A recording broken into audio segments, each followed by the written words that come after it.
મિત્રો આજે તારીખ 5/7/2027 જૂન અને જૂનની 15 તારીખથી આપણે સક્રિય ચોમાસું અને વાવણી લાયક વરસાદ હોય છે, પણ છતાં ઘણા વિસ્તારની અંદર વાવેતર આ વરસાદને કારણે લેટ થયું છે.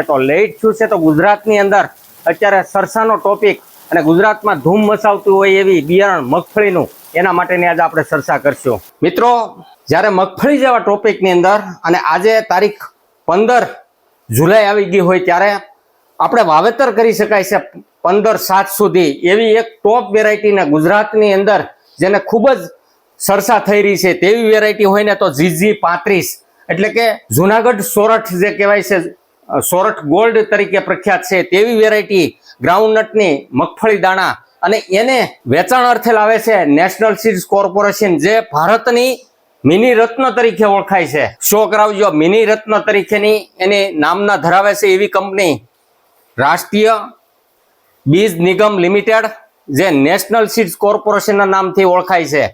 જે મિની રત્ન છે એ ખાસ અગત્યનું ખેડૂતો માટે ખૂબ જ ઉપયોગી એવી આખા ભારતની આ રાષ્ટ્રીય મિની રત્ન કંપની છે. એની વેરાયટી આવે છે જી-નટ કર્નલ અને GG35 નંબર. મિત્રો, જ્યારે લેટ વાવેતર થતું હોય ત્યારે અત્યારે ગુજરાતની અંદર સૌથી વધુ ટોપિક હોય અને સરસાનો વિષય હોય તો ગુજરાત 35 નંબરનો છે. આની સેજ વાત કરી દઉં તો PG37 અને GG7 નંબર કરતા આનો ઉત્પાદન ક્ષમતા જોરદાર જબરજસ્ત છે.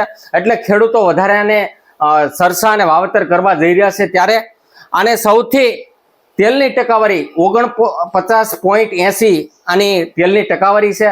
ઉભળી ટાઈપની વેરાયટી છે.